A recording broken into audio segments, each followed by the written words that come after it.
Hey yo Lulucore. This is the third and final part of this guide, so if you haven't watched the first two ones, make sure to do so.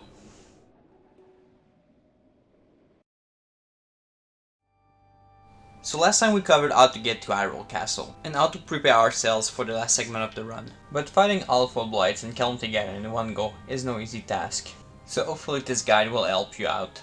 I will go over each Blight and Calamity Ganon individually. First I will show you how the fight should look like, and then I will explain how to do it. And afterwards I will go over the stuff that could happen differently. Alright, let's get into it.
So first off, getting the wall there is just not for wasting time. It actually manipulates Windblight into doing its laser attack, which helps out a lot for a consistent and quick one cycle. So as Windblight spawn, hold down and press the jump button. It will make Link get off the wall and you will be able to glide down to Windblight. Equip the Royal Guard Sword and drink your attack up potion. Hit it 4 times, and then 3 times. Switch your weapon for the Claymore. Hold the direction that is away of the Blight, and then start spinning. It should help getting multiple hits. On phase 2 you wanna get 3 headshots with the Royal Guard bow. Once it's done, switch your weapon to the spear and make your way to the back of the Blight. Hit it 5 times, then charge up an attack. At the second audio cue of charging up the attack, release it. It should kill the Blight. Okay, let's go over a few things for Windblight. So at the very beginning, Windblight can spawn in multiple places. It can spawn far away from you, in the middle of the room, or very close to you. If it spawns far away, you will end up being super close to it at the beginning of the second phase. It will make it spawn's tornado instantly. But however, if you're quick enough, you can actually headshot it and cancel the attack, but you can also just run away and then try to get your 3 headshots still. If it spawns in the middle of the room, there shouldn't be any problem. If it spawns close to you, you will be further away on the second phase. So Windblight might actually despawn a little bit and move. So try to finish phase 1 as close as possible to the middle of the room. And last on phase 2, be careful when you try to headshot it. Sometimes it's gonna move left or right just to dodge your arrows, so try to be a little bit patient on that at first.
First, finish your spear on it.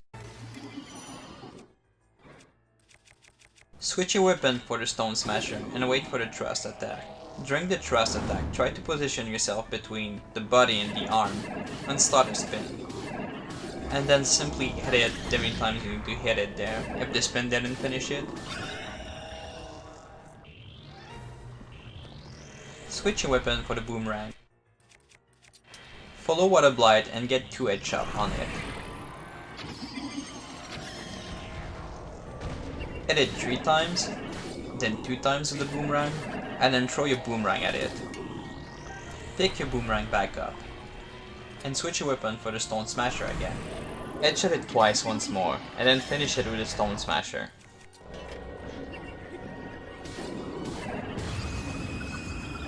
Now, compared to Windblight, Fireblight doesn't have much RNG to it.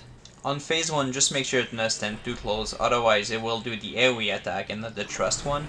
On phase 2, just make sure to not knock Fireblight on the throne, and more on the side of it, as shown in the video. Also on phase 2, sometimes Fireblight will get up early.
During the fade of the cutscene, hold up.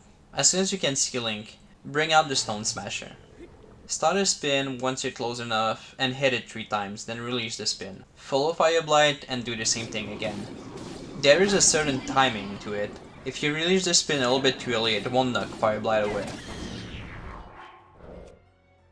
Once it's down, switch for your Royal Guard Sword and hit it till you finish the phase.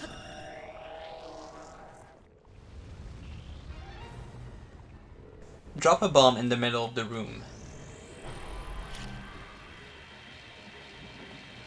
You wanna detonate the bomb when it's behind Fireblight, so it knocks it in the middle of the room. Equip the boomerang and hit it 3 times. Then equip the claymore and spin.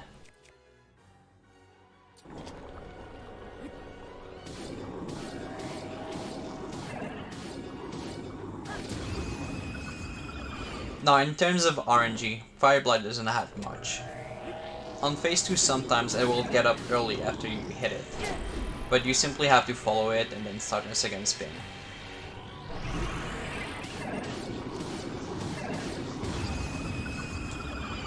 However, it is worth mentioning that on phase 1, sometimes Fireblight will start an attack very early.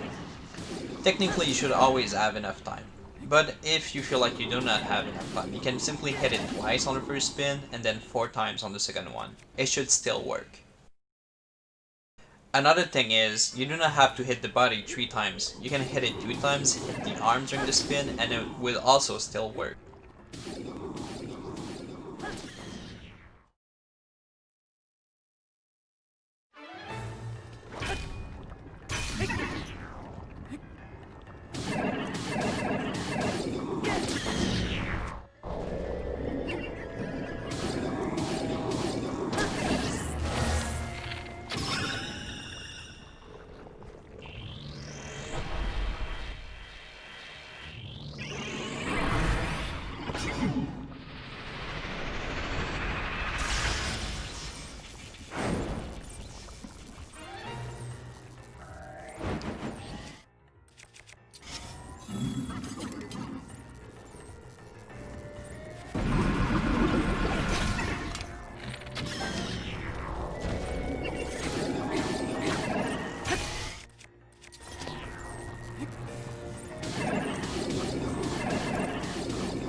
So same as Fireblight, you want to ult up, but you also want to be sprinting this time around. When you're close enough the shield, dash attack, then swing the claymore second time. It should break the shield. On your jump, cancel all the way, and spin on it twice. Slam the claymore on it, and start a second spin. It will usually get back up, but a simple headshot should do.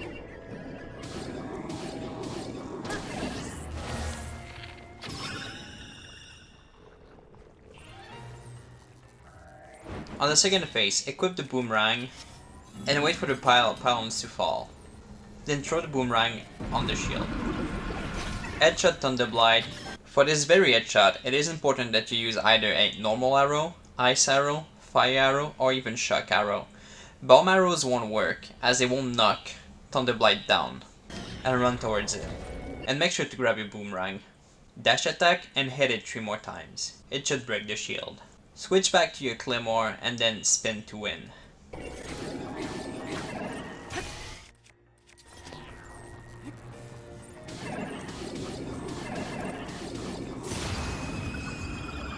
Now Thunderblight has its fair amount of RNG. At the very beginning of phase 1, most of the time it will stay still, but sometimes it will happen that it's gonna fly up or actually dash to you right away. If it flies up, break the shield with a boomerang, then headshot it to knock it down and spin. If it does the dash, you can time your dash attack to duck under the attack of Thunderblight, then still break the shield with the second swing of the claymore, and resume the fight as normal. And so, unless something went terribly wrong on phase 1, phase 2 should be pretty consistent.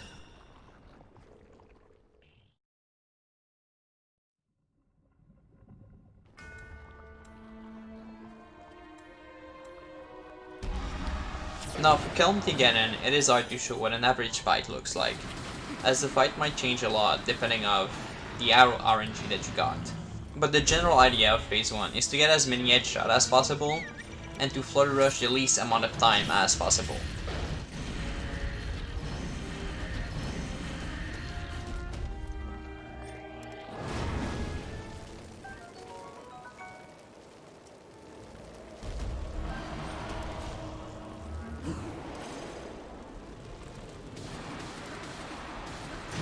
It is also very important that you get the claymore during phase 1.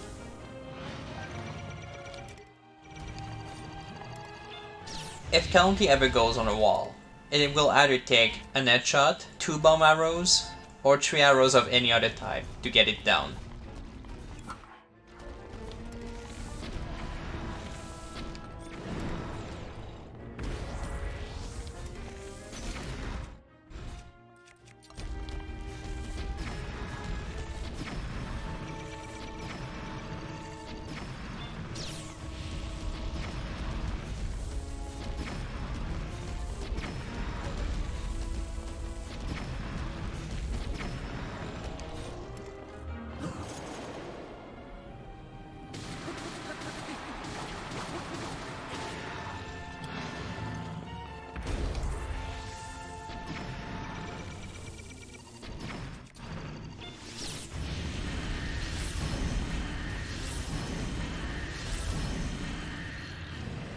Now phase 2 is where things can change up a lot more.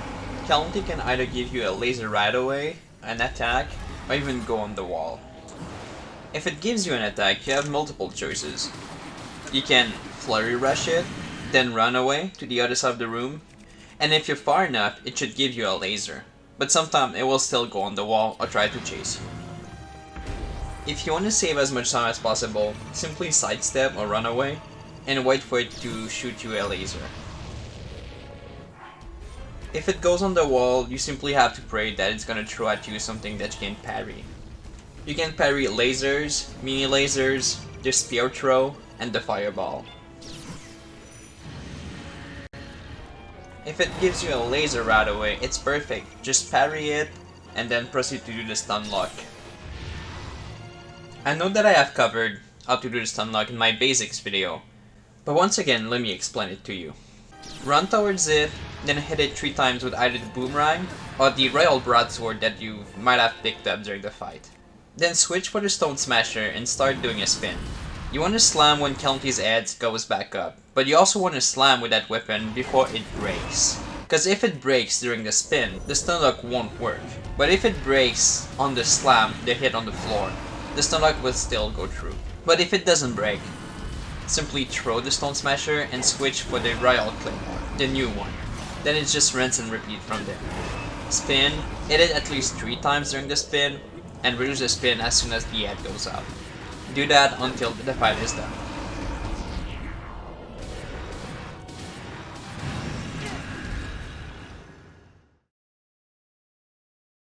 Dark Beast Ganon is basically a target practice.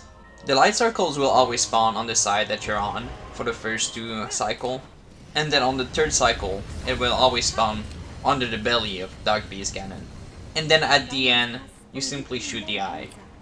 I guess it is important to mention, however, that you have to be in bullet time to shoot the eye. If you quit bullet time, Dark Beast Ganon will have enough time to close its eye before the arrow reaches it, so make sure to have enough stamina. Link, ich wünsche dir Glück.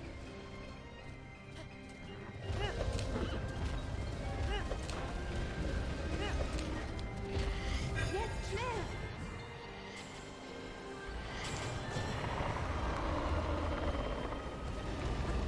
Ganon wird immer schwächer.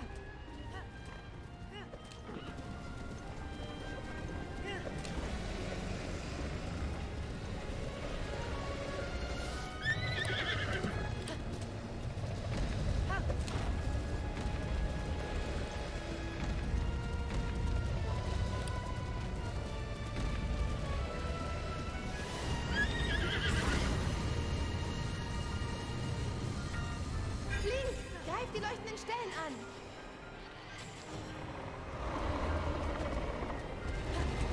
Er windet sich vor Schmerzen.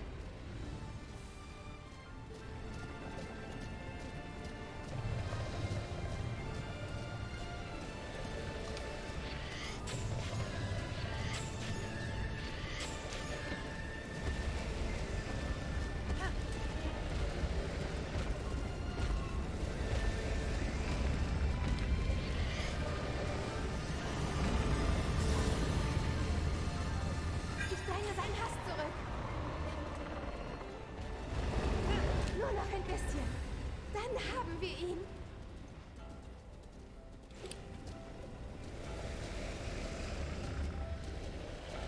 Link, sieh nur. Sieh dir Ganons Kopf an.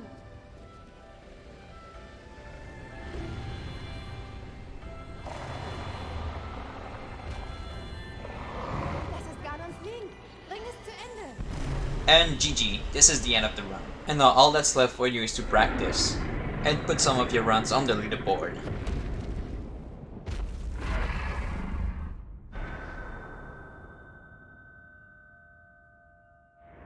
I hope that this 3-part guide was actually helpful for some of you. But as usual, if you still have any questions, you can always reach me out either on Discord or Twitter, or let me know in the comments below. I will be more than happy to help you out. Otherwise, I am done, and I hope to see you soon on the leaderboard. Thank you all for watching. This was Zulucore. Peace out.